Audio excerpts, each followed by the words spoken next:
इस वीडियो में हम रिफ्रैक्शन की वजह से रियल डेप्थ, एपेरेंट डेप्थ और नॉर्मल शिफ्ट की बात करेंगे।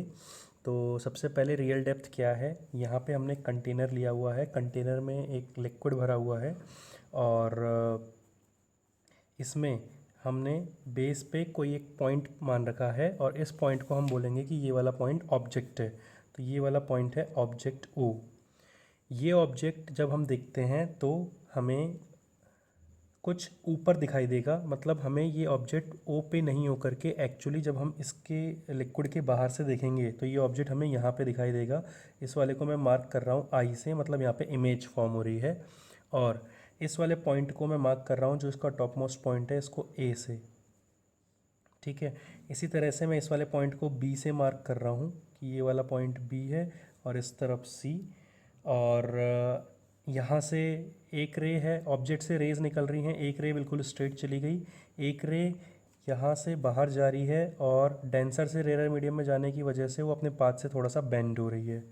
अब अगर मैं इसका यहाँ पे नॉर्मल बनाऊँ तो मैंने इसका यहाँ पे इस तरह से नॉर्मल बना दिया और जो एंगल फॉर्म्स होंगे उसको मैं लिख लेता हूँ कि ये वाला जो एंगल है और ये वाला एंगल है, ये दोनों एंगल सेम होंगे, ये एंगल ऑफ रिफ्रैक्शन के बराबर होंगे दोनों एंगल, एंगल आर और एंगल आर।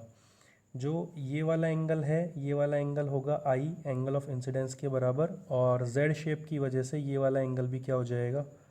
और ये दोनों पॉइंट्स बहुत पास पास होते हैं। जो पी आर है ये एक्चुअल डेप्थ है, पी आर एक्चुअल डेप्थ है। और जो एपरेंट डेप्थ है वो है पी क्यू। एपरेंट मतलब जो हमको फील हो रही है डेप्थ, वो पी क्यू डेप्थ फील हो रही है हमें पॉइंट ओ की, जबकि एक्चुअल डेप्थ क्या है, पी आर। और जितना इन दोनों का डिफरेंस होता है, मतलब जो क्यू आर है, ये कहलाता है नॉर्मल शिफ्ट, नॉर्मल शिफ्ट। अब हमें एपरेंट डेप्थ और नॉर्मल शिफ्ट के लिए फॉर्मूले डिराइव करने हैं कि कैसे कैसे एपरेंट डेप्थ और नॉर्मल शिफ्ट के लिए फॉर्मूलेज आएंगे। ठीक है, तो सबसे पहले मैं पॉइंट बी की बात कर रहा हूँ। तो एट पॉइंट बी पे स्नेल्स लॉ लगा रहे हैं। पॉइंट बी पे स्नेल्स लॉ कैसे लगेगा, sine i upon sine r is equals to refractive index उस मीडियम का जिस मीडियम में रे जा रही है, एयर में जा रही है, और कहाँ से रे आई है, वाटर से आई है। तो मैंने यहाँ पे लिखा म्यू ए डब्ल्यू। और साइन आई को मैं क्या लिख सकता हूँ, साइन आई को मैं लिख सकता हूँ परपेंडिकुलर अपॉन बेस के हिसाब से A B upon B O upon, इसको मैं लिख सकता हूँ A B upon B I. Sine theta क्या होता है, परपेंडिकुलर अपॉन हाइपोटेनियस होता है। तो परपेंडिकुलर अपॉन हाइपोटेनियस और परपेंडिकुलर अपॉन हाइपोटेनियस दोनों ट्राइंगल्स में मैंने लगा दिया, एक इस छोटे वाले ट्राइंगल में ए बी आई में और एक ए बी ओ में। और यहाँ पे क्या चल रहा है, म्यू ए डब्ल्यू चल रहा है। ए बी से ए बी कट जाएगा और मेरे पास में क्या बचेगा, ये बच जाएगा मेरे पास में B I upon B O. तो ये म्यू ए डब्ल्यू बच गया। फिर हम ये जानते हैं कि हमारी आँख बहुत छोटी है, या फिर हम अगर एक ही आँख से इसको देख रहे हैं तो ये दोनों पॉइंट्स बहुत पास पास होंगे। तो जो बी वाला पॉइंट है ये ए वाले पॉइंट के बहुत ज़्यादा क्लोज होना चाहिए। जब बी वाला पॉइंट ए वाले पॉइंट के बहुत ज़्यादा क्लोज होगा, या फिर हम ये कह सकते हैं, ये इस डायग्राम में मैंने जो सेकंड रे बनाई है ये आप लोग को एंगल्स अच्छे से पता चल जाए इसलिए बनाई है। वैसे यहीं से बिल्कुल पास से अगर रे निकाल करके यहाँ पे डाइवर्ट करें तब जा करके हम एक ही आँख से दोनों चीज़ों को देख पाएंगे। तो उस केस में मैं कह सकता हूँ कि जो ए ओ है और जो बी ओ है वो अप्रॉक्स इक्वल हो जाएंगे। तो B when B and A are very close to each other, then I can write it as AO is equals to BO approx equal.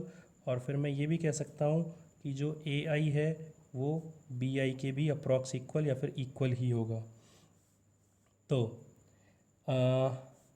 जैसे यहाँ पे mu A W B I upon B O था, तो mu A W का reciprocal क्या होता है, mu W ए होता है। तो वो क्या हो जाएगा, B O upon B I. तो म्यू डब्ल्यू ए हो जाएगा B O upon B I. और बी ओ की जगह क्या मैं पुट कर सकता हूँ, ए ओ, और बी आई की जगह क्या पुट कर सकता हूँ, ए आई। तो ये हो जाएगा ए ओ अपॉन ए आई। अब ए ओ किसके बराबर है, ए ओ बराबर है पी आर के। तो ये हो गया पी आर और ए आई किसके बराबर है, पी क्यू के, तो ये हो गया पी क्यू। तो यहाँ पे आ गया refractive index of water with respect to air इस केस के लिए। पी आर क्या है, actual depth, actual depth upon P Q क्या है, एपरेंट डेप्थ, एपरेंट डेप्थ। हम इसको एक्चुअल डेप्थ की बजाय रियल डेप्थ भी लिख सकते हैं, एक ही बात है। तो actual depth upon apparent depth आ गया म्यू डब्ल्यू ए। अब हमें इसी में निकालना है नॉर्मल शिफ्ट।